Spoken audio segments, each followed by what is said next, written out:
Right, tayo please sa ating lesson po ngayong hapon. Romans chapter 15, verse number 8.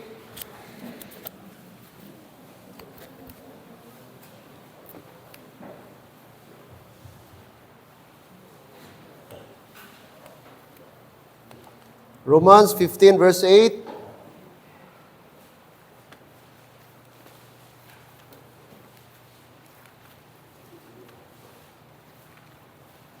Right, chapter 15, verse number 8.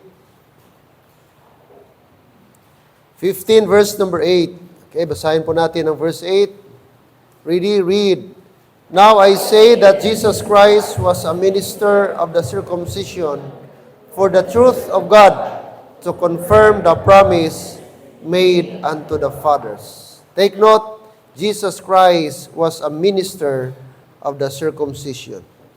Pray po tayo. Lord, salamat ngayong hapon na kami po kumpleto po namin ang araw ng linggo sa pagsamba po sa inyo. I pray, dear God, na again, i-open nyo ang aming hearts, i-open nyo aming mind, na maging teachable kami, maging receptive kami, maging learner kami ng iyong salita. Upang, Panginoon, maintindihan namin. I pray also na ang Holy Spirit ang siyang mag-guide, mag-enlighten sa aming mga puso ngayon.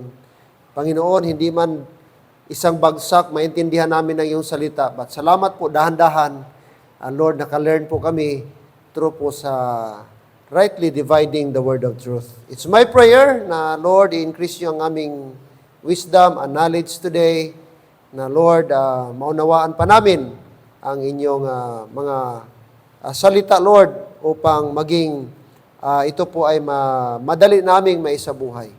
Thank you sa mga brethren. Andito ngayon, salamat sa fellowship ng mga married ladies, sa enjoyment, Panginoon, na pwede kaming mag-enjoy kahit hindi katulad sa mga unbeliever na enjoyment. And I pray na ang mga lesson na nilang natanggap, encouragement, this afternoon ay maging pagpapala po sa bawat isa. Thank you kay Ma'am Vic na nag-spearhead po sa kanila, Panginoon. It's my prayer na mag-grow pa lalo ang kanilang love and desire para po sa Panginoon this coming 2025, and the more pa maging close ang aming mga nanay sa bawat isa po. And this is our prayer as we go on in Jesus' name. Amen and amen. Now, sa pag-study po mga kapatid ng Bible, which is the Word of God, mahalaga po na i-consider natin yung spokesman. Now, sino ba yung spokesman natin? Sino ba yung minister natin? Sino ba yung apostle natin sa ating panahon? Amen? Sino ba yung ating preacher? Kasi pag hindi natin i-consider yung spokesman, pwede tayo kukuha sa Old Testament na i-apply natin sa ating panahon. Pwede tayong kukuha before the cross, i-apply natin sa ating panahon. Kaya doon tayo magkaroon ng confusion or problema. Kaya importante po na i-consider natin sino yung spokesman na gi-ordain ng Diyos para sa ating panahon ngayon. Kasi may specific po na panahon na gibigay ang Diyos, mga kapatid, sa bawat po dispensation. Alright? Now, ngayong hapon, our God ordained spokesman. Our God ordained spokesman. Who is our spokesman in this dispensation of grace? Some said, it's Christ. Okay? Sa ating binasa kanina, sa Romans 15 verse number 8. And another said, the 12 apostles. Okay? Unquestionably, our chief spokesman is the Apostle Paul. The risen Lord, sa ating is committed to Paul. Ang ating Panginoong Hesus, gicommit niya kay Paul, which is our apostle, in this dispensation of the grace of God. And the preaching of Jesus Christ was according to the revelation of the mystery, dealing with God's eternal and heavenly purpose, which is the body of Christ. Now, in contrast, the dispensation of law was committed to Moses, okay, dealing with Israel and the nations. So, tandaan po natin, sa dispensation of law, Brad, kanino gikomit? Kay Moses. Siya po yung minister. Siya po ang spokesman during the dispensation of law. the student, God's earthly purpose. The student of the Bible should not fail to recognize the two major divine purposes. And nothing but confusion can arise from reading into one dispensation that which relates to another. As the law of Moses was authoritative over Israel, so Pauline revelation is equally authoritative over the church, which is the body of Christ. So kung sa dispensation of law, ang authoritative doon, ang authority ay galing kay Moses, sa ating panahon ngayon, in the dispensation of grace, ang authority, mga kapatid, was given to Apostle Paul, which is given to the church, the body of Christ. Now, there are things i-consider natin po ngayong hapon. Okay, why Paul permit Scripture to answer this most crucial question? Now, no doubt, sa ating panahon, sino po ba, mga kapatid, ang ating ordained spokesman? Wala pong iba. Amen. Apostle Paul. Reason number one, Paul, the chosen vessel. So si Paul po, mga kapatid, siya lang po ang sinabihan na chosen vessel. Acts chapter 9 po sa ating mga Bible. Tingnan niyo po, ito yung time na na-convert si Apostle Paul. Ito yung conversion ni Apostle Paul. Okay? Acts chapter 9. Look at verse number 16. Pwede nyo itong mga verses. Verses 15 and 16. Acts chapter 9. Acts chapter 9, 15 and 16. Ito yung na-meet niya, ang ating Panginoong Hesus sa road of Damascus, yung nahulog po siya. Okay, sa kanyang sinakyan. Verse 15. Verse 15, But the Lord said unto him, kay Paul, Go thy way, for he is a chosen vessel unto me.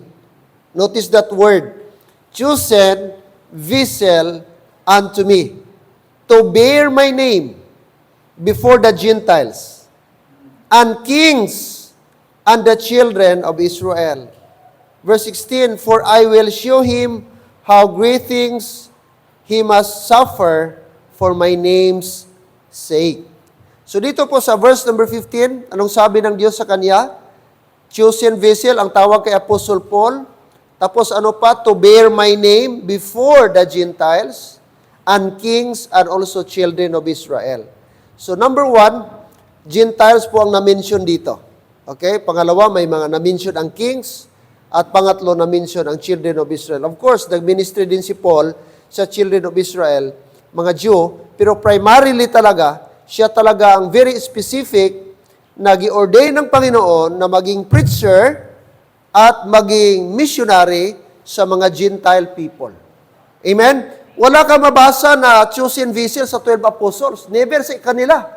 Sa 12 sa kanila, walang sinabi si Lord na isa sa inyo magiging chosen vessel except Apostle Paul. Kaya dito po maliwanag, special po ang kanyang mission. Chosen vessel, sabi ng Panginoon, sabi kay Apostle Paul. Now, let's go to chapter 22. Ito yung conversion ni Apostle Paul. Dito po niya na-meet ang ating Panginoon. Dito po na-save, nag-reveal ng Panginoon ang kanyang plano sa kanya. In fact, kung basahin mo po ito, nabulag po ito si Apostle Paul this time. After po siya nakatanggap ng very bright, napakaliwanag na galing sa langit na sundan po ng tinig. Chapter 22. Chapter 22 po mga kapatid. The same pa rin. Acts chapter 22, book of Acts. Look at verse number 18. Verse 18. Acts verse 18, chapter 22, verse number 18. And saw him, saying unto me, Make haste, get thee quickly out of Jerusalem, for they will not receive thy testimony concerning me. And said, Lord, they know that I am imprisoned and beat in every synagogue them that believe on thee. And when the blood of thy martyr Stephen was shed, I also was standing by and consenting unto his death, and keep the raiment of them that slew him. And he said unto me, Depart, for I will send thee far hence unto the Gentiles. So ito naman po mga kapatid, yung commission ni Apostle Paul, na sa una, hisitan po siya na mag-join po doon sa mga Christians. Kasi po, alam ng mga tao na siya po yung mastermind sa pagpapatay po ng unang martyr. Na sino po? Si Stephen. Siya po yung mastermind, mga kapatid. At sabi niya dito, Panginoon, alam po nila. Hindi lang po siya, ipapatay niya si Stephen, mga kapatid, yung ibang Christian, in verse number 19, ginapakulong niya. Yung mga follower, avid follower ng ating Panginoong Hesus. At hindi lang po siya nakontento na ipakulong yung mga tao na yon, yung mga Christian, pinagpapalo pa. No, gikastigo. Imprisoned and beat in every synagogue. Pati synagogue, pinapuntahan niya. Ginapuntahan ng mga sundalo, Roman soldier. Tapos kung sinong madatda nila sa synagogue, dakpin, imprison, tapos ilatigo. Kaya hisitan siya, Lord, paano? Paano ako magamit ninyo? Paano ako, Lord, na maging, yung mga tao, maging malapit sa akin, yung mga apostles na iba? Kasi alam nila na talagang ang dami kong ginawa para sa kanila. Noong una na hindi pa ako Christian. Pero anong sabi ng Panginoon sa kay Paul? Sabi niya, and he said unto me, ginarit ito ni Paul, Depart, for I will send thee far hence unto, kanino siya mag-ministry? Unto the Gentiles. Okay? So number 1, Paul, the chosen vessel. No? Siya po yung pinili ng Diyos. Hindi natin ma-question bakit si Paul, pero maliwanag dito na siya po ang gitalaga ng Panginoon para maging preacher, maging missionary, maging apostle, para po mga kapatid. Okay? Sa mga Gentiles. Okay? So ang Diyos mismo ang nagpili sa kanya. Mismo ang Panginoon din, si Jesus Christ. Galatians chapter 1, verse number 15. Galatians chapter 1. Galatians chapter 1.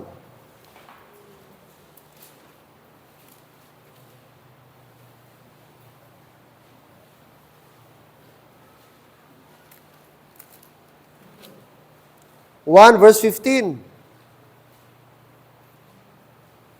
Verse 15, But when it pleased God, who separated me from my mother's womb, and called me by His grace, to reveal His Son in me, that I might preach Him among the heathen. Immediately, I conferred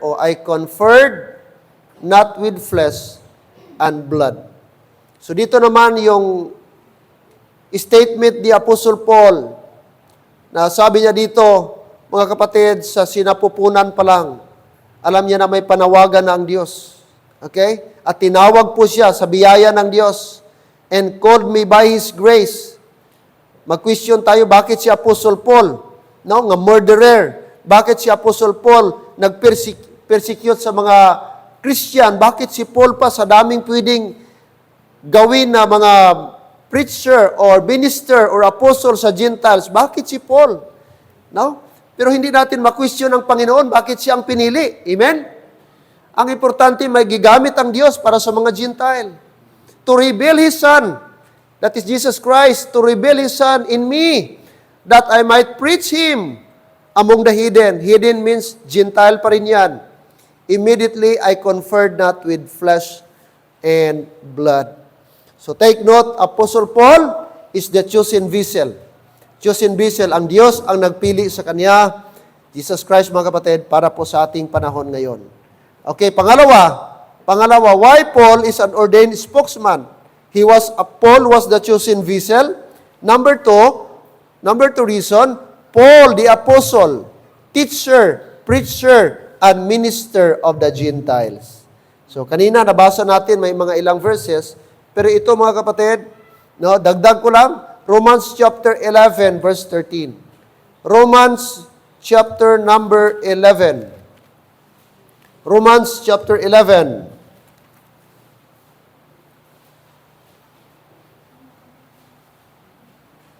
Verse number 13. 11:13. Romans 11:13. For I speak to you, Gentiles, inasmuch as I am the apostle of the Gentiles, I magnify mine office. So take note, na-notice nyo, twice po gimension ang word Gentiles. Si Paul kausap po niya ang mga Gentiles. At sabi niya, I speak to you, Gentiles, inasmuch as I am the apostle of the Gentiles.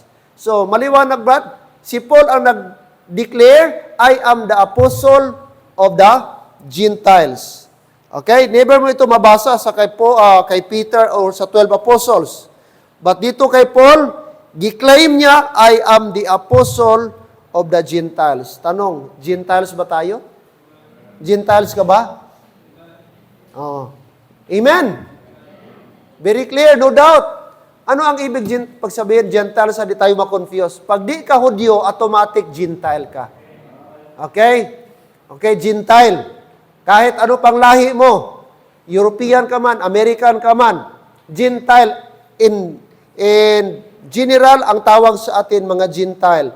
Another tawag sa mga Gentile, mga outside sa covenant ng Diyos. Kasi ang Israel, covenant sila. Ang hindi Israel, outside sa covenant. Walang covenant ang Diyos sa mga Gentile. Sa Israel lang siya. Alright. Okay, ano pa? Ating makita dito. Okay? Another verse na ating basahin mga kapatid. Chapter 15, verse 16.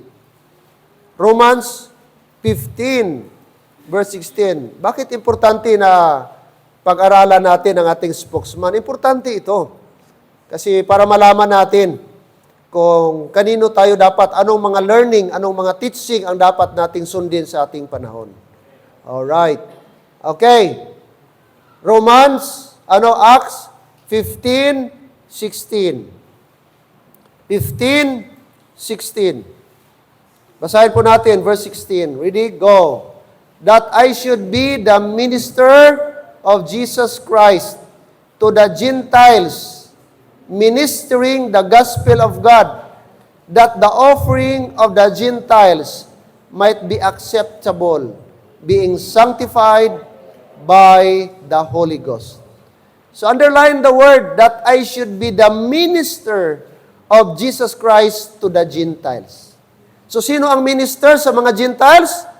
Apostle Paul. Amen? I-connect nyo yan kanina, bro, doon sa chapter number 11. Chapter number 11. Kaya pag di mo ito alam, akala mo si Apostle Peter ang minister natin ngayon. Kung di mo ito alam, kung di tayo mag-study kung sino ang ating spokesman, akala natin ating spokesman si John the Baptist. Kaya yung iba ngayon, okay, sila, pinagdidiinan talaga nila na Baptist si Jesus Christ. Ang gituko ni Kristo na religion, Baptist. Kay Baptist si Jesus Christ. Ang unang preacher, Baptist. Grabe sila, gapangugat sila. Pati mga pastor. Di nila alam, brad, nga si John the Baptist is the last prophet. Siya ang pinaka-last prophet. Kasi nabilong pa sa Old Testament mga kapatid, ang Matthew, Mark, Luke, and John, mga kapatid. So, prophet, si Apostle John. Hindi po siya apostle, ha? By the way, hindi apostle si John the Baptist. Hindi po siya nabilong. May mga teachings para ba? May mga mindset na si John the Baptist daw, apostle daw. Saan mo mabasa sa 12 apostle? Nabilong. Hindi. Preacher and prophet si John the Baptist. So, maliwanag. Okay. So, take note, Apostle Paul is our teacher, our preacher, and minister. Okay. Ano pa ating makita dito mga kapatid? Okay. Dito po sa 1 Timothy chapter 2. 1 Timothy. So, tandaan nyo itong mga verses, kaya ito yung mga verse na patunay na si Apostle Paul ay preacher, minister, missionary to the Gentile people. Amen? Oh, 1 Timothy. 1 Timothy chapter 2. Chapter number 2. Verse number 5. Verse number 5. 1 Timothy 2:5. For there is one God and one mediator between God and men, the man Christ Jesus, who gave himself a ransom for all, to be testified in due time. Verse 7, whereunto I am ordained a preacher, an apostle. I speak the truth in Christ, and lie not, a teacher of the Gentiles in faith and verity. Hello? So tatlo po yan, Brad, ang ating makita. Nag-mention ni Paul, I am ordained, number 1, a preacher. Number 2, I am ordained as an apostle. Anong pangatlo? I am ordained a teacher of the Gentiles. So tatlo po yung giklaim ni Paul. Preacher, sunod, apostle, and third, teacher. Amen. So, ayo, paliwanag yan sa atin na si Lord ang nag-ordain kay Paul para maging preacher natin sa ating panahon, maging apostle sa ating panahon in this dispensation of grace, and of course, siya po yung ating teacher sa ating panahon ngayon. Now, hindi po ibig sabihin, i-disregard natin ang Old Testament. Maliwanag? Kasi entire Bible is profitable. All Scripture is given by God and is profitable for doctrine. So all Scripture, hindi mo pwedeng i-disregard. Pero doctrinally speaking, hindi tayo pwedeng magkuha doon para i-apply natin sa ating panahon. Kaya hindi po yun pwede. By principle, by example, pwede. Anong ma-learn natin kay Abraham? Obedience. Pero hindi na tayo pwedeng mag-offer ng son ngayon. Doctrinally na, i-offer mo yung son ngayon. Ang anak mo, i-offer mo, patayin mo para i-offer mo kay Lord. Di pwedeng i-apply mo yan ngayon. Ang lesson natin kay Abraham, obedience. Na kahit meron siyang kaisa-isang anak, matagal niyang pinag-pray na magkaroon siya ng anak, sarili niyang anak, kasi si Ismael, di mo yan sarili. Kasi sa mistress man yun. Si Ismael kay Hagar man yon. Ang sarili niyang anak, si Isaac talaga galing kay Sarah at sa kanya, na gawin niyang fathers of all nation. Ang principle nating ma-learn, obedience. Ano ang ma-learn natin doon sa kay Noah? Oh. Ano, Brad? No? Ang pag-obey pa rin at ang faith. Pero di na tayo pwede nung doctrinally na magawa pa ng arka ngayon. Hindi. So sa ating panahon, doctrinally, sa ating panahon ngayon, doon tayo kukuha kay Apostle Paul. Kaya siya yung ating minister. Siya yung ating apostle sa ating panahon ngayon. Amen. So yun ang gusto nating malaman at gusto nating maintindihan mga kapatid. Okay? Na si Paul, sabi po ng ating binasa, he is the ordained teacher or preacher, ordained apostle, and ordained teacher by God sa ating panahon ngayon. Okay? So, to the Gentiles. Teacher of the Gentiles in faith and what? Verity. Verity. 2 Timothy. Unahan lang konti. Okay. Andiyan pa. 2 Timothy. 2 Timothy chapter 1 verses 10 to 12. 10 to 12. Verse number 10, but is now made manifest by the appearing of our Lord, of our Savior Jesus Christ, who hath abolished death, and hath brought life and immortality to light through the gospel. 11, whereunto I am appointed, again, a preacher, an apostle, and a teacher of the Gentiles.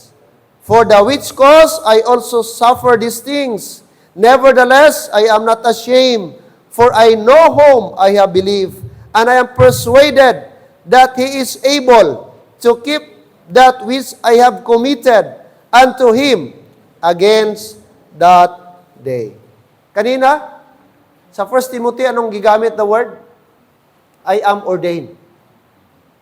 I am ordained na ano, Brad? Preacher, apostle, and teacher. Ang dito naman ang ginamit, I am appointed. Nakuha nyo?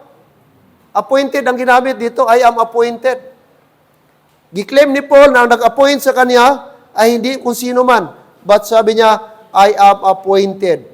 A preacher, apostle, and a teacher. Para kanino? Of the Gentiles. Of the Gentiles. So maliwanag po dito na si Paul talaga meron siyang special mission. Meron siyang special designation. Meron siyang special na assignment. At mga tao na specific, mga kapatid, na kung saan doon po siya mag-minister, which is ang mga Gentiles. Mga Gentiles. Alright. Okay? Andyan pa. Okay, dagdagan pa natin. Let's go to 1 Corinthians chapter 9. 1 Corinthians chapter number 9. 1 Corinthians chapter 9.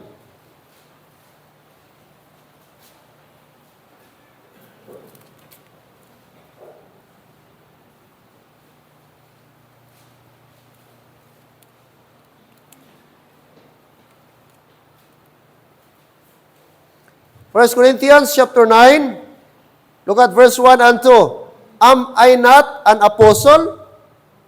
Am I not free?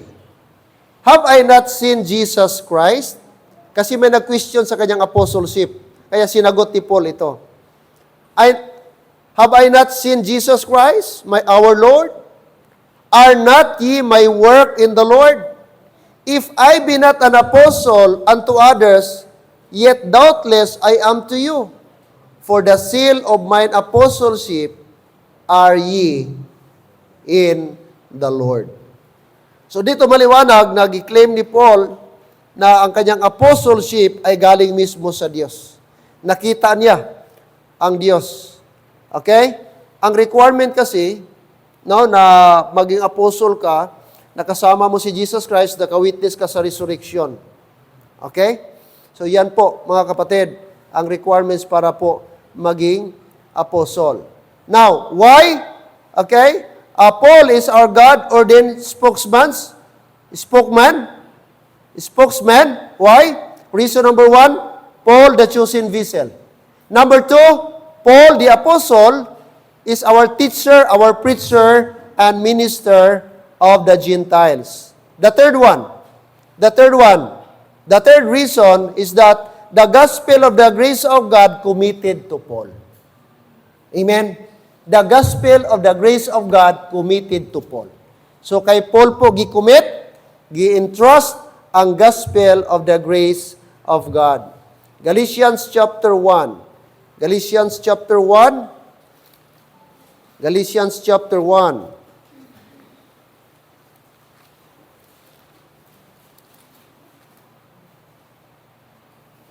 Look at verse 11.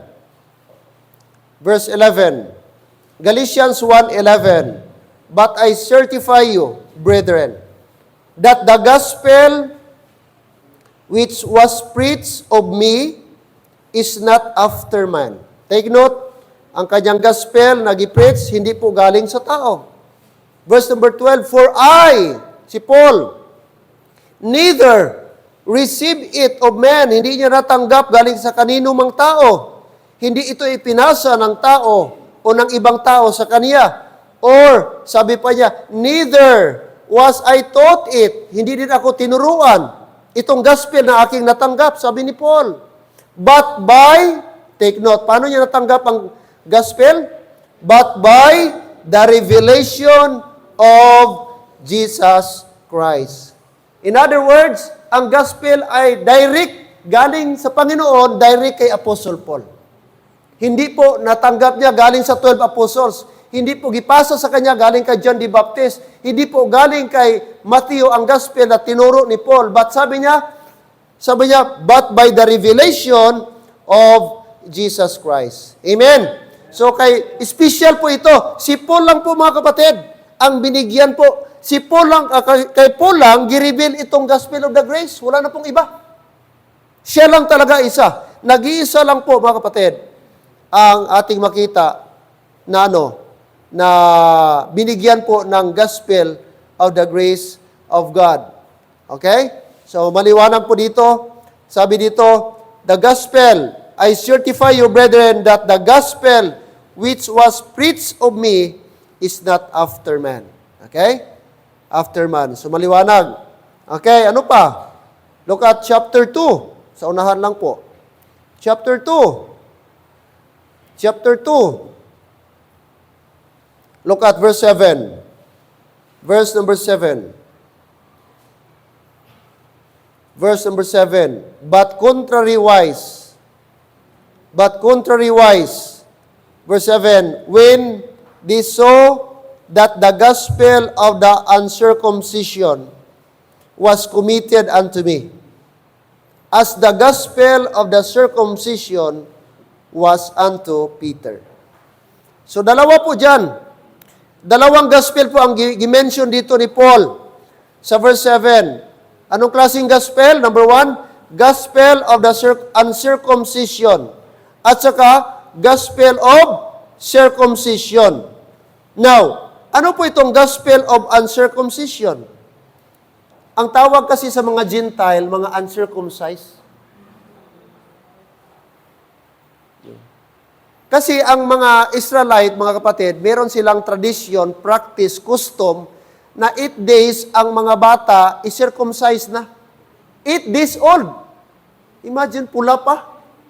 More than 1 week pa lang. Sabi mo, paano yun natuli? 8 days old. 8 days. Si Jesus Christ, 8 days. Gi-circumcised. Ganon sila ka-particular sa sanitary. Kaya gitawag sila chosen nation. Tinawag silang unique people. Itong Israel, kay may pinasahi talaga sila na patakaran. Na hindi kayang, mga kapatid, ng mga ibang nation. Samantala, ang ibang nation, wala ka-practice ng circumcision. Kaya gigamit po na term, ang mga hindi Hudyo, uncircumcised ang tawag. Daw kalain, no? Mga wala tuli. Mga hindi tinuli.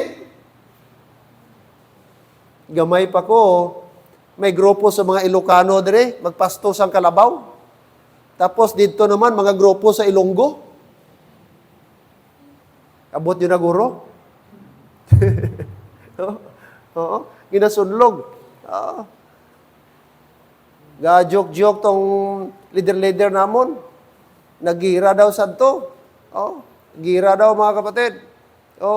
Ang tawag na, may mga Hapon, kag dire mga sundalo nga girila ba? Aka na mga Pilipino nga girila. Karon kay naubusan man sang bala ang mga Hapon. Mauso mo na sa ila, sang bayonita, inang ginabutang dito sa nusul sa kuan ba? Kuan. Pero may bala pa daw ang mga Pinoy nga girila. Pagkita nila nga gihansaka na sa mga Hapon nga itong daw kutsilyo blang kag lagson sila. Dagan mga toto. Di na ni kaya, bahala. Wala bala, pero may ara galing mga kutsilyo. Hadlok daw sila kay habi na tulion daw. Dalagan daw ang mga Ilonggo, ganito nga mga, hadlok sila, dalagan sila. So, na-istorya mo lang ng mga utod. Pero, ang mga tawag sa mga unsaved, okay, mga Gentile, ang another term sa kanila is mga uncircumcised. Ang tawag sa mga Gentile, mga uncircumcised. Kasi ang mga Hudyo, mga circumcised. Mga tinuli. Ang mga hindi Hudyo, hindi mga tinuli. Kung basahon mo na sa Ilonggo, sa Tagalog, o sa Ilonggo, amo nang pagkahamban. Mga hindi tinuli. So, nag-refer sa mga unsaved. Okay? Kaya sabi ni Paul, kanino daw siya? Anong gospel ang kanyang para sa kanya?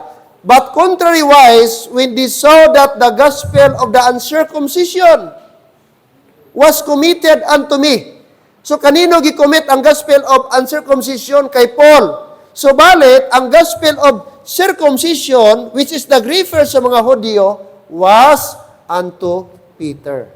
So, dalawang preacher, Peter and Paul, at there are two kinds of gospel. Sa verse 7, gospel of circumcision and the gospel of uncircumcision. Alright. So, of course, maliwanag po mga kapatid, na si Paul is the minister, the gospel of the uncircumcision. Okay. Now, ano pa ang ating makita dito? 1 Timothy chapter 1 verse 11. 1 Timothy chapter 1 verse 11. Verse number 11. 1 Timothy chapter 1 verse number 11. Verse 11. 1 Timothy 1:11, according to the glorious gospel. Take note, nag-mention si Paul ng glorious gospel of the blessed God. Okay? The gospel of the blessed God, which was committed to my trust. Verse 11, and I thank Christ Jesus, our Lord, who hath enabled me, for that He counted me faithful, putting me into the ministry. Amen? No? Sino si Apostle Paul? Hindi niya gi-expect na maging apostle siya. Hindi siya gi-expect na pinili siya ng Diyos para maging preacher, maging minister, maging apostle sa mga Gentiles. Bakit po? Anong ginawa ni Paul ng dati? Look at verse 13 mga kapatid. Who was before, refers sa kanyang unsaved status, sa kanyang former status mga kapatid, nung unsaved pa siya. Sino si Paul? Sabi niya, who was before a blasphemer, and a persecutor, an injurious, sinasaktan niya, bigyan niya ng injury, that is the word injurious, but I obtained mercy, because I did it, what? Ignorantly, in unbelief. So, ibig sabihin, blind si Paul, kasi unsaved pa siya dati. Pero nagpasalamat siya kay Lord na gigamit siya ng Panginoon, sabi niya sa verse number 12, mga kapatid. Sabi niya, di ako deserve maging apostle mo, Lord, kay blasphemer ako, persecutor ako, nagbigay ako ng injury sa mga Christian noong unang panahon, pinaglalatigo ko sila, pinapakulong ko sila, but thank God, I obtained mercy. Oh, salamat sa Panginoon. At giamin po niya mga kapatid, because I did it. Amen? Ignorantly. No? Very zeal siya, eager siya. Kaya mga tao ngayon, di natin ma-blame. May mga tao na sincere, pero blind ba? Oh, eager sila sa kanilang religion, but blind. No? So, mga pastor ngayon, may mga tradisyonal. Nakita natin, sincere sa kanilang pagiging pastor. Sincere sa kanilang pastor. Pagtuturo mga kapatid, but sayang lang kasi hindi nila nakita ang truth. Katulad kay Apostle Paul, I did it. Hindi niya intention, but I did it ignorantly. No? So, mga kapatid, so yan po ang ating makita. Paul, mga kapatid, ay gicommit sa kanya ang gospel of the grace of God.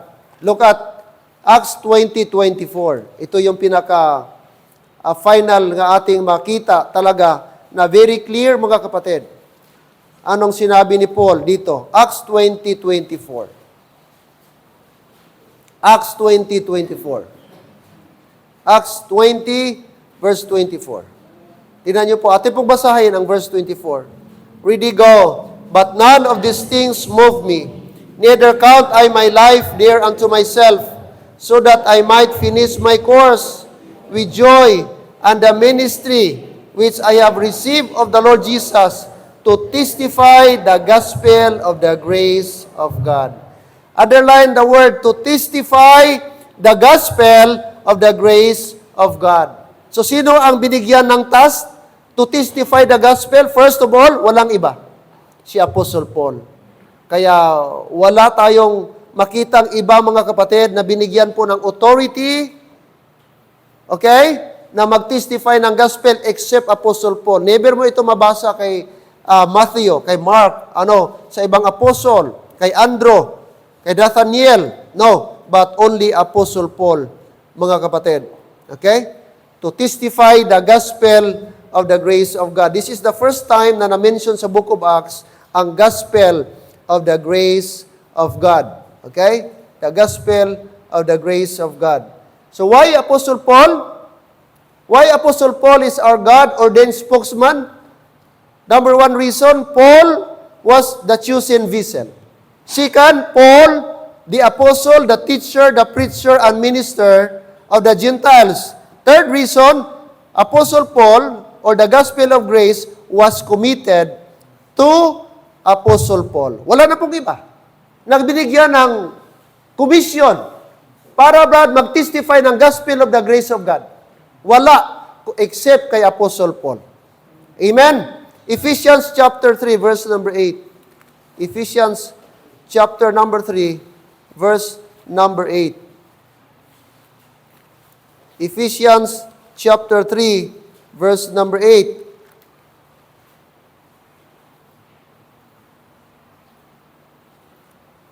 Anong sabi niya? And to me, who am less than the least of all saints, i-consider niya siyang pinakalis, is this grace given that I should preach among the Gentiles the unsearchable riches of Christ. Okay? So, unto me, sabi ni Paul, that I should preach among the Gentiles the unsearchable riches of Christ. Even though list siya, ang pag-consider ni Paul sa sarili, list of all saints, list siya sa mga apostles, but siya lang po mga kapatid ang merong special assignment, preacher of the Gentiles. Okay, now, reason number 4, why Paul is our God-ordained spokesman. Number 4 is that Paul preached the gospel of salvation by grace through faith. Amen? Bakit si Paul ang ating ordained preacher? Sapagkat si Paul lang ang nag-preach ng gospel of salvation by grace. Wala kang mabasa nag-preach ng salvation by grace si Peter. Wala kang mabasa na verse na nag-preach si Andrew ng salvation by grace through faith. Ano ang preaching? Ano ang preaching ng mga 12 apostles? Okay. Sige. Mga kapatid.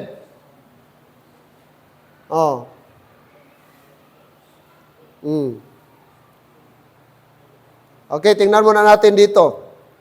Okay? Matthew chapter 10, verse number 2. Matthew chapter 10. Matthew chapter 10.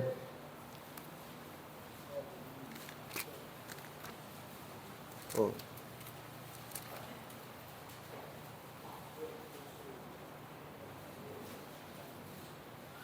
Ano dapat ang kanilang i-preach? Verse number 1. And when he had called unto him his 12 disciples, he gave them power against unclean spirits to cast them out and to heal all manner of sickness and all manner of diseases. Sino ang mga 12 disciples? Ito yung pangalan nila. Verse 2, the 12 apostles are these. First, Simon, who is called Peter, Andrew, his brother, James, the son of Zebedee, and John, his brother. Okay, so si James, dalawa po dito ang magkapatid. Si Andrew at Peter, magkapatid. Si James at John, magkapatid. Sunod, Philip and Bartholomew, Thomas, Matthew, the publican, James, the son of Alphaeus, Lebbaeus, whose surname was Thaddeus, and Simon the Canaanite. So dalawa po ang Simon dito sa apostle. Yung kanina na Simon, si Peter po yon, isa. Ito naman, Simon the Canaanite. Ano pa? And Judas Iscariot, who also betrayed him. Now, look at verse 5. These 12 Jesus sent forth, gisend out sila, and commanded them, saying, go not into the highway or the way of the Gentiles and into the city of the Samaritans. Enter you not, verse 6, but go rather to the lost sheep of the house of Israel. Now, ano ang kanilang preaching? Look at verse 7. Ano dapat i-preach ng 12 apostles? And as you go, preach, saying, the kingdom of heaven is at hand. Okay? So, ang kanilang preaching, kingdom of heaven is at hand. Malapit na po ang kingdom ng Diyos. Tapos, kasama sa kanilang preaching, look at verse 8, kasama po ito. Okay? heal the sick, mag-ayos sila, mag-pray over sila sa may sakit, cleanse the lepers, okay, pagalingin nila, Brad, ang may mga kitong, may mga leprosy, raise the dead, magpabuhay ng patay, mag-cast out devils, freely you have received, freely give. So yun ang preaching before the cross. Yun ang preaching ng 12 apostles. Pero ano po ang preaching ni Paul? Amen. The same ba sila ng preaching? Oh, kung gabasa ka ng Bible, alam mo na. Never ka makakita na nag-heal ng sick si Paul. Nag-pray over siya, nag-cast out siya, ano pa ba? Ano pang sabi dito kanina? Okay? Romans chapter 1:16. Romans chapter 1 verse 16. Romans 1:16. Ano ang preaching ni Paul? Romans 1:16 and 17.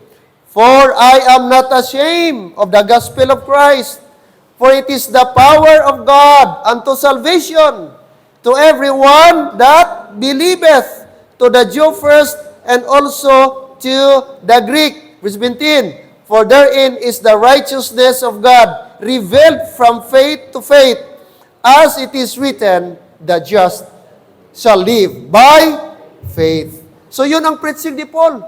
Ano ang preaching ni Paul? Believe the gospel. Believe the gospel. 1 Corinthians 15. Okay? 1 Corinthians 15, verse 1 to 4. Okay. Verse 1, moreover, brethren, I declare unto you the gospel which I preach. Tingnan niyo po. Which I preach. Ano ang i-preach ni Paul? I preach unto you, which also ye have received, and wherein ye stand. Verse 2, by which also ye are saved. Na-save na po ang mga Corinthians. Bakit po sila na-save? If ye keep in memory what I preach unto you, unless ye have believed in vain. Ano ang content sa preaching ni Paul? For I delivered unto you first of all that which I also received, how that Christ died for our sins, according to the Scriptures. Verse number 4, and that He was buried, and that He rose again on the third day, according to the Scripture. So, the same ba ng preaching, ang apostle, 12 apostles si Paul? Mga kapatid, very obvious. Hindi po. Kaya hindi na po tayo, since si Apostle Paul ang ating apostle, since si Apostle Paul ang ating minister, since si Apostle ang ating preacher sa ating panahon ngayon, mga kapatid, ang kanyang preaching, yun din ating i-preach ngayon. Kaya wala na tayo gahiling, wala tayo gabuhay na patay, pray over mo yung patay, bumangon ka. Wait mo na intindihan, bad? Wala na yan sa ating panahon. Ang tawag doon, misplaced truth. Truth yun. Pero hindi applicable sa ating panahon. Cancer, in the name of Jesus! Shh! Alis ka! Oh. Demon, in the name of Jesus! Tapos itulak pa, ayaw.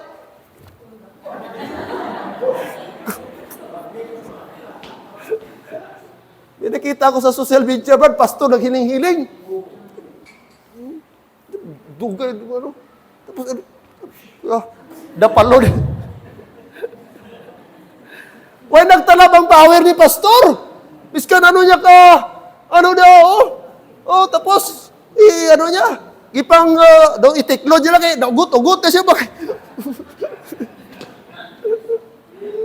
Binuang. Kaluoy sa pastor, kaluoy sa mga membro. Ngaway nakaintindi. Ara na, tuod na, kaya ara na sa Bible. Pero hindi applicable sa aton panahon subong. Kaya hindi sila ang aton apostol Paul na. Kag wala nagsugo si Apostle Paul, manghiling ta. Ang sugo ni Paul, magprista sa gospel. How that Christ died, and how Christ buried, and on the third day, He rose from the dead. Amo na aton i-preach. Amo na subongay na taga-cast out. Gaprita kung may magsakit, ba't hindi na tayo magsilinga? In the name of Jesus! Cancer! Pahawa. Oh. Di na. Di ta apostol.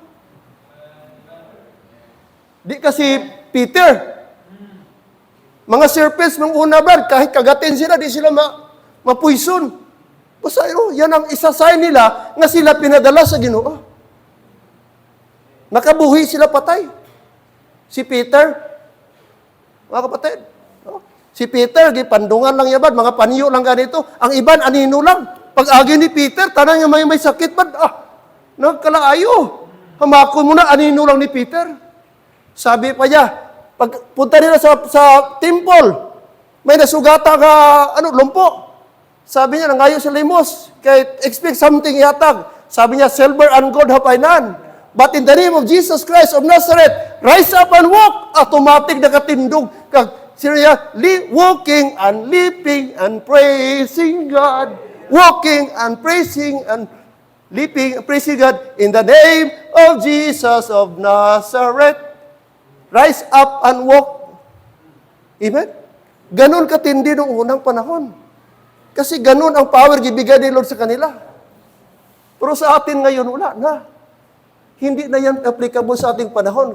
Kasi Apostle Paul ang ating preaching about gospel. Gospel, mga kapatid.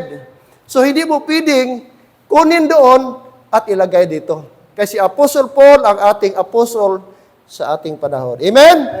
So, kung may nagahiling-hiling ka, nagsala ka again, wala mo na intindihan ng Bible. Okay? Ano pa? Romans chapter 3. Ano pang sabi ni Paul? Romans chapter 3. Maliwanag po, mga kapatid. Kanina, anong preaching ni Paul? Ito, believe to everyone that believeth. Mag-believe lang sila, pero sa, Brad, 12 apostles, hindi pwede mag-believe lang sila. Kailangan sila, Brad, magpabaptize, kailangan sila mag-repent, ang dami pa nilang dapat gawin.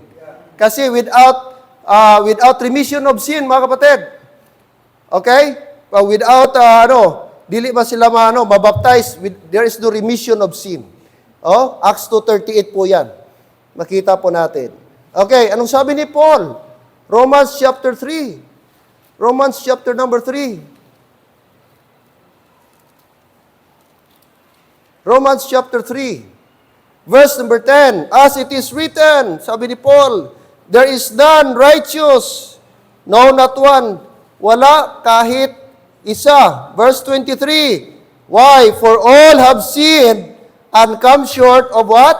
Of the glory of God. Chapter 4, lahat po ay hindi nakaabot sa kaluwalhatian ng Diyos. Lahat po ay nagkasala. Chapter 4. Tingnan niyo po, verse 4 and 5. Okay, now to him that worketh is the reward, not reckon of grace, but of death. But to him, sabi ng Bible, sabi ni Paul, but to him that worketh not, but believeth on him that justifieth the ungodly, his faith is counted for righteousness, mga kapatid.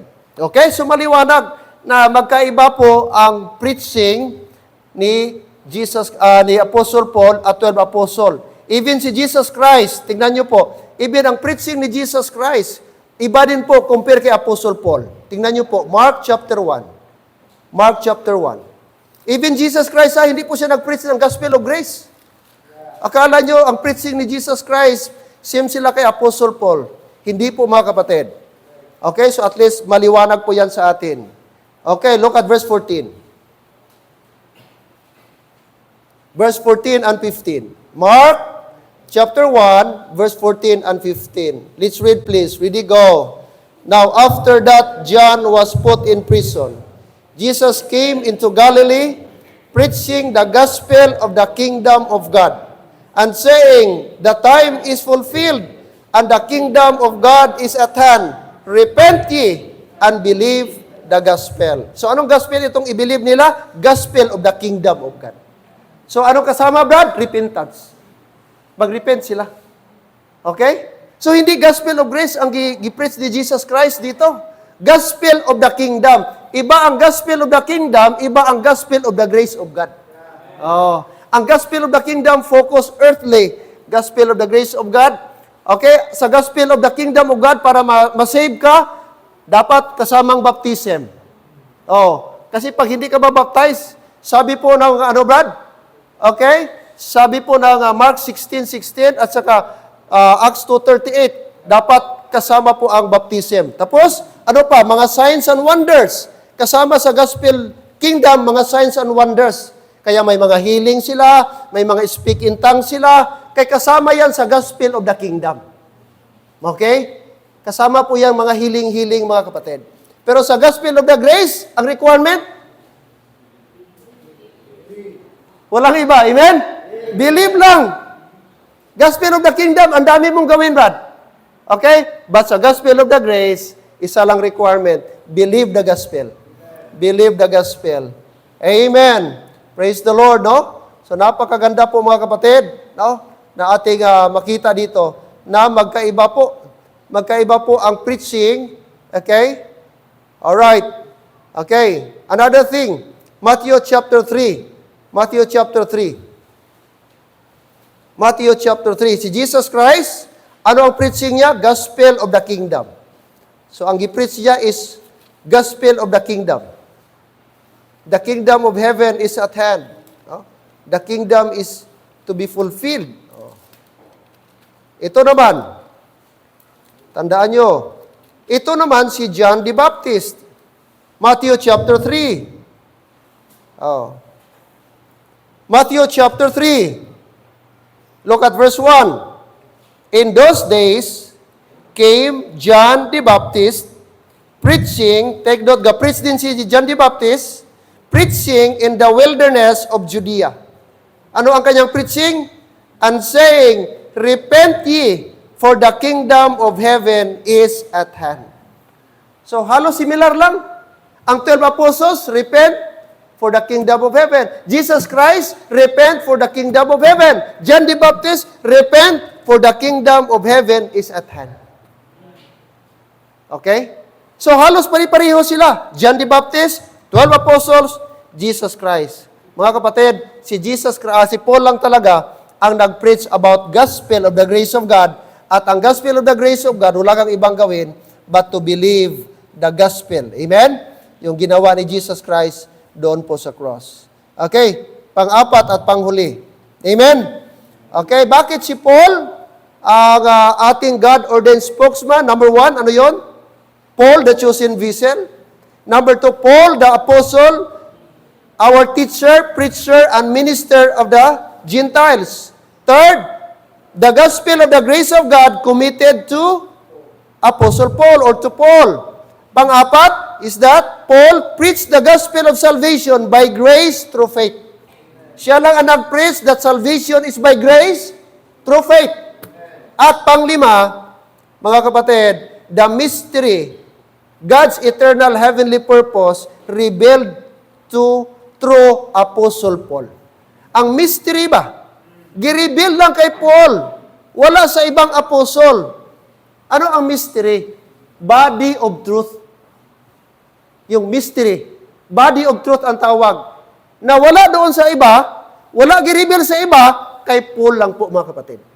Special lang. Doon kay Paul lang gireveal ang mystery. Look at chapter 1, verse 26. Colossians 1:26. Diyan pa tayo, amen?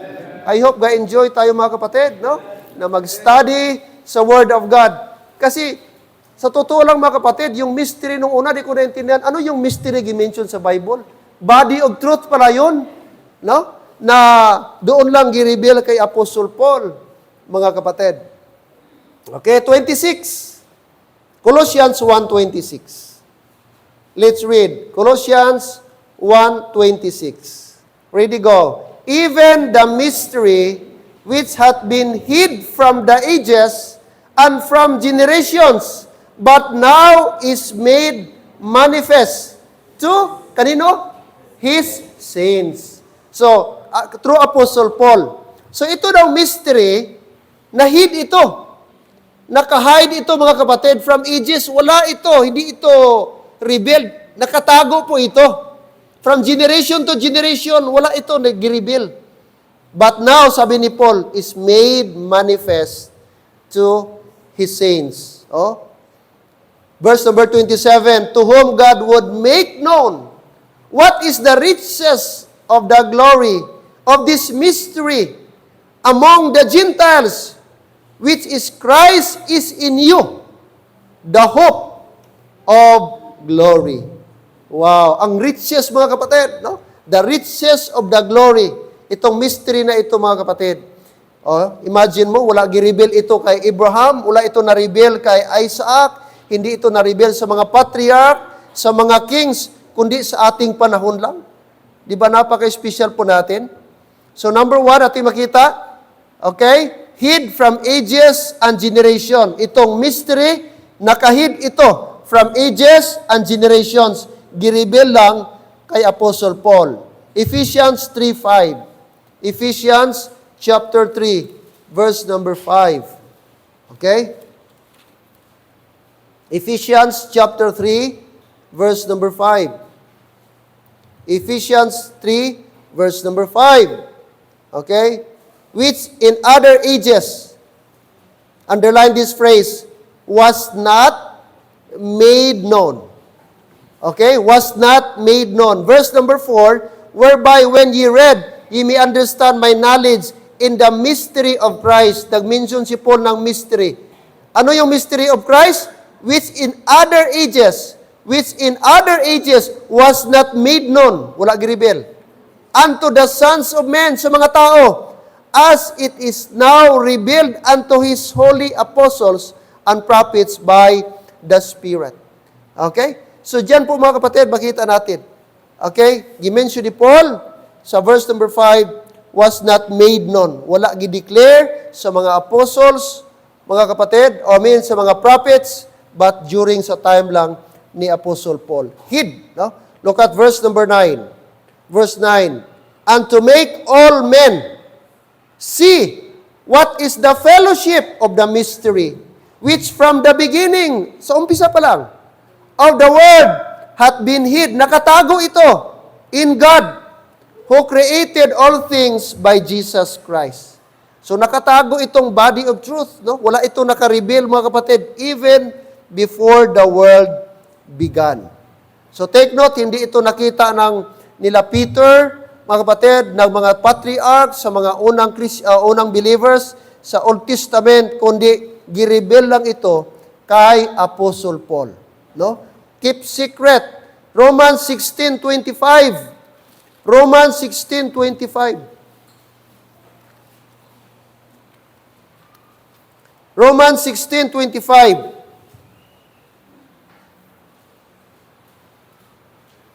Romans 16:25. Now to Him that is of power to establish you according to my gospel and the preaching of Jesus Christ, according to the revelation, take note this word, according to the revelation of the mystery, which was kept secret since the world began. So itong mystery na ito, secret ito, nung una. Hindi ito gi-reveal. Wala kanino gi-reveal ni sino man, except kay Apostle Paul. Mataka, bakit gitago, pastor? Bakit naging mystery? Bakit secret? Ba, di natin ma-question si Lord, bakit gigawa niyang secret at kay Paul lang niyang gi-reveal? So ang blessing, kay naka-avail tayo. Itong body of Christ ngayon. Yung truth na ito, mga kapatid. Okay. Andiyan pa tayo, amen? Okay, may eternal purpose po, mga kapatid. Okay? Ito po yung dispensation of the grace of God, no? Na sa kay Paul lang po, mga kapatid, gi-reveal. Okay. Now, another verse na ating makita dito po, mga kapatid. Okay. In verse number, here in Colossians chapter 1, 25. Okay? Colossians chapter 1, verse 25. Colossians 1, 25. Okay? Colossians 1, 25.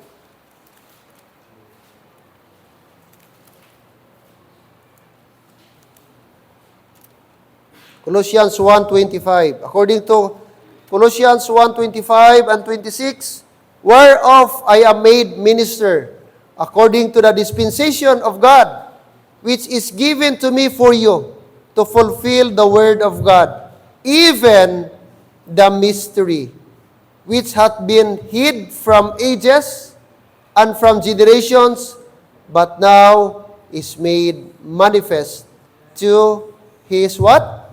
The saints. So yan mga kapatid, ating makita. Na si Paul is minister, okay?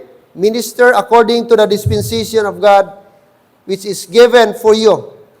Sa atin na mga Gentile. At itong mystery na ito ay nakatago. But now, giribel po sa atin. Okay?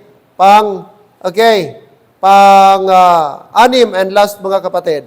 Why Apostle Paul is our God-ordained spokesman? Number 6 reason was number 1, Paul, the chosen vessel. 2, Paul, the apostle, the teacher, the preacher, and minister of the Gentiles. 3rd, the gospel of the grace of God was committed to Paul. And Paul, number 4, preached the gospel of salvation by grace through faith. And number 5, reason is that the mystery, God's eternal heavenly purpose, revealed to and through Paul the apostle. Gireveal lang po kay Apostle Paul ang mystery. And 6 and last, Paul's heavenly commission is our commission. Okay? Ang commission daw ni Paul ay atin din pong commission. 2 Timothy chapter 2, verse number 2. And we will be done. Amen? Okay? 2 Timothy chapter 2, verse number 2. 2 Timothy chapter 2, verse number 2. According to verse 2, sabi ng verse 1, Thou therefore, my son, be strong in the grace that is in Christ Jesus. Sabi ni Paul kay Timothy.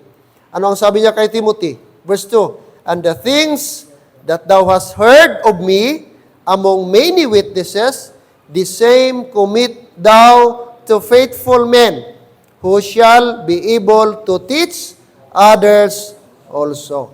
So anong sabi ni Paul? Ang aking komisyon, ipasa ko sa iyo, Timothy. Tapos, turuan mong mga men mo, mga faithful men, that they may teach others also. Okay? So, ano po yung komisyon na yan? Of course, walang iba. The gospel of the grace of God. Na yun dapat ang ating ipangaral sa ating panahon ngayon. 2 Corinthians chapter 5. 2 Corinthians chapter 5. 2 Corinthians chapter 5.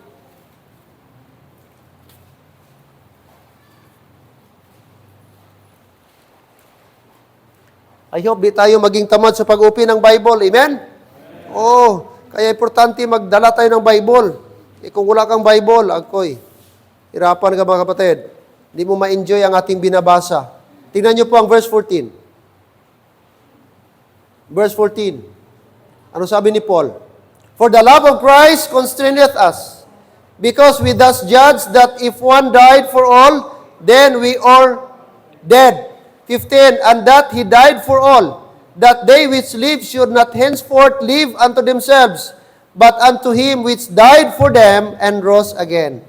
16, Wherefore henceforth know we no man after the flesh, ye though we have known Christ after the flesh, yet now henceforth know we him no more. Verse 20, Therefore if any man be in Christ, he is a new creature. All things are passed away, behold, all things are become new. Verse 18, And all things are of God, who hath reconciled us to himself by Jesus Christ, and hath given to us, what? The ministry of reconciliation.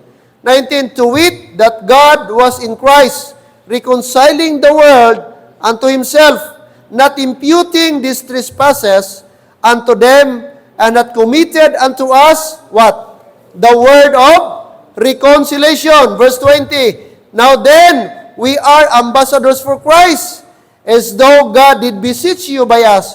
We pray you, in Christ's stead, be ye reconciled to God. Verse 21, For he hath made him to be sin for us, who knew no sin, that we might be made the righteousness of God in him. So ano ang ating komisyon? Ambassadors of Christ. What is our ministry, Brad? The ministry of reconciliation. Okay? So yun ang ating komisyon. Kung ano ang komisyon ni Paul, kay siya man ang ating apostle, yun ang ating sundin na komisyon din. Okay? And that is the ministry of reconciliation. Wala sabihan na ang mga apostles, 12 apostles, meron silang ministry of reconciliation. But in fact, Ang sa kanila bad, sa Hudyo lang sila. The lost sheep of Israel. But si Apostle, sabi niya, we have the ministry of reconciliation, reconciling the world to Himself. Kaya, napakaganda po mga kapatid. Amen? Na si Apostle Paul ang pinili ng Diyos na ating pong magiging apostle, ating preacher, at ating teacher sa ating panahon ngayon. Marami pang mga verses, pero ipagpatuloy natin ito next time mga kapatid. Okay? So I hope and pray na klaro po sa atin, maliwanag po sa atin sino ang ating spokesman. Okay? Hindi si Peter, hindi si Andrew, hindi si John the Baptist, kung hindi si Apostle Paul sa ating panahon ngayon. Kaya ang ating mga teaching, brad, lalo na ang ating doctrine, doon tayo kukuha kay Apostle Paul. Kaya siya po ang gi-ordain ni Lord na ating apostle sa dispensation of grace. Okay? Oh. Di nyo ba alam, nag-away si Peter at Paul? Merong verse sa Bible ba, in fact, parang naglainay sila buot. Kay one time, okay, kumain sila doon, may party siguro, baka gi-invite sila ng birthday. Tapos pag napansin ni Peter na may mga Gentiles pala, tapos ang mga Gentiles, kain lang sila. Tapos hindi na naghugas ng kamay. Si Peter talagang, sabi, hindi pwede magkain lang kayo ng kain, tapos wala man kayo hugas-hugas, di ba? Pero parang pangit din, no? Ano bang budol fight, kita mo mga upon mo, baw, itom pa ang kuko. Tapos kain, limpyo ng kuko. Kasi ang mga Hudyo, very particular sa sanitation. Grabe talaga ang mga Hudyo kung sa sanitary, kaya kahit sa period ng babae, di pwede basahin mo ang Exodus, meron silang protocol na ganito dapat gawin, i-purify pa, may mga purification period pa, bago yung babae. Pati gani yung bed, dapat linisan, pati yung mga gamit doon kung merong period yung babae, ganun sila. Kaya ayaw ni Peter magkain kasama yung mga Gentiles, kaya wala daw naghugas ng kamay. Sabi ni Paul, bakit pasundin mo pa sila sa tradisyon mo? Ikaw kung Hudyo ka, huwag mong pilitin ang mga hindi Hudyo na sumunod sa practice mo. Kaya hindi na tayo under the law. Merong circumstances, mga kapatid, if I'm not wrong, nasa Galatians, nagkaroon sila ng clash. Nagkaroon sila ng argue. Kaya si Peter, ayaw niya makisalo, makikain kasama mga Gentiles. Pero girebuke siya ni Paul. Sabi niya, huwag mo nang dalhin yung customary ng Hudyo sa ating panahon ngayon. Kasi hindi na po tayo under ng batas. Okay? So, makita po natin dyan, mga kapatid, ang comparison. Amen? Kaya dapat sa atin ngayon, alam natin sino ang ating apostol. Kasi pag di mo ito alam, like I said mga kapatid, wala, problema talaga. Ang preaching mo, sabihin mo talaga, magpabaptize ka. Kaya sabi dito, kung di ka mapabaptize, hindi ka masave. Totoo, pero misplaced. Misplaced truth ang tawag doon. Hindi doon tayo kukuha, mga kapatid, kundi after the cross, and which is Apostle Paul. Amen? So, I hope mag-learn pa tayo in the coming new year para di tayo maisahan. Amen? Meron na ba ngayon ang mga kulto? Saksi ni Jehovah, grabe visitation. Mormons, kahit gabi, andyan makita mo mga Mormons, kasuroy-suroy. Ang dami pa sa TV mga preaching. Pag di mo alam, di ako magtaka. One day, membro ka na ni Kibuloy. Kahit wala si Kibuloy, mga kapatid, nakibuloy ka. Kasi hindi ka strong sa doctrine mo. Hindi mo alam. No? Kaya importante, rightly dividing the word of truth. No? So, dapat alam natin ang ating teachings, mga kapatid. Kakalungkot, may mga pastor, balik Islam. Pastor, nagbalik Katoliko. Imagine mo, pastor pa, nagkatoliko. Mga kapatid, I declare, pastor siya. Pastor Brad, missionary Baptist. Mga kapatid, ngayon, idineklara ko, ngayong araw na ito, na akin ang iiwanan ang aking 36 years na pagiging pastor ng missionary Baptist at niyayakap ko ang Katolika, Romana Katolika.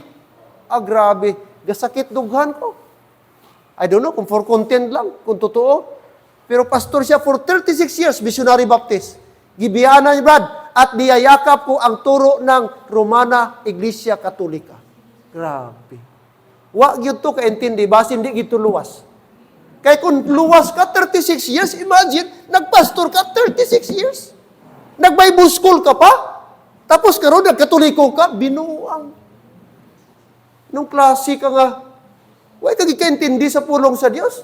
Sadto, bawal mga revolto. Ang Dios ato saligan. Karon galud-luhod ka, maghimaya ka Maria, napuno ka sa grasya, bulahan ang anak mo nga. Oh, kita mo lang na. Oh, bulahan ang tiyan mo nga. Pudlay dito ka malo mga jiba. Imagine mo na karon, galiko-liko ka na, dating pastor, 36 years. Amo na ang problema kung di ka kabalo sa rightly dividing. Kaya posibilidad, kahit dugay ka ng pastor, pwede ka pagali ma-deceive sa mga maling turo, mga kapatid. Nakakalungkot. Kaya, kahit di ka magpastor, kahit ordinaryo ka lang member bad, kung always ka ga-attend at pakinig sa teaching natin dito, I believe may matutunan talaga tayo. Okay? Mga kapatid, meron akong ipaprint ko yung Plan of All Ages. Plan of All Ages. Tulungan mo ako, Joy, si Ferly Joy, no? Na ipaprint ko ito para pag every time mag-lecture si pastor, okay, lalo nating maintindihan. Oh. Ito. Okay, Noy. Di ka, Noy. Oh. Oh. Ito. Oh. Naway ka na niya, agahaw?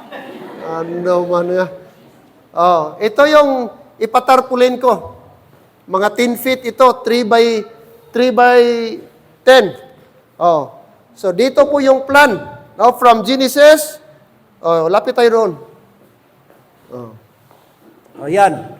Yan ang diagram, mga kapatid. At madali mo maintindihan ang Bible pag ito, na-studyhan mo ito. Oh, saan tayo dito sa panahon natin ngayon? Oh, yan. Eternity, okay, past, eternity, future. Ang sequence, a survey of God's plan throughout the ages. Oh, ipatarpulin natin ito. So makita natin diyan ang sequence, mga kapatid, before the cross, after the cross. Pastor, bakit may mga miracles pa sa after the cross? Sa Acts chapter 5, giribyok si Ananias sa Sapphira, patay pa rin, di ba? Patay. After the cross naman yon, kasi may tinawag doon na transition period. Mayroon pang diminishing. Ang mga signs and wonder, brad, hindi automatic po na naganon dayon. Gospel of the grace, nagdiminish pa po dahan-dahan. Tapos ang gospel of grace, ang grace dahan-dahan nagaganon. Tapos mayroon tinatawag overlapping. Ito, nagadiminish na ang mga signs and wonders. Diyan, nagadiminish. Pagdating dito, totally grace na yan, mga kapatid. Kaya pag hindi mo maintindihan ang Book of Acts, makonfuse ka. Bakit may mga signs and wonders pa? Diyan, bakit mayroon pag-effect pa? Di ba, after the cross naman, dapat maintindihan po natin. Amen? So, God willing, atin itong ipatarpulin. No? Para every time mag-lecture, makita natin, lagyan natin ng lubid. Dito. Punta doon. So, guide natin. Okay? Madali nating maintindihan ang Bible. Amen? So, I hope excited tayo sa darating na 2025 kung di pa mag-rapture. Amen. Tayo, please. Let us pray. Father in heaven, thank you, Lord, this evening. Salamat, Lord, sa lesson na inyo po binigay sa amin tonight. Somehow, Lord, nagkaroon kami ng idea kung talagang sino, Panginoon,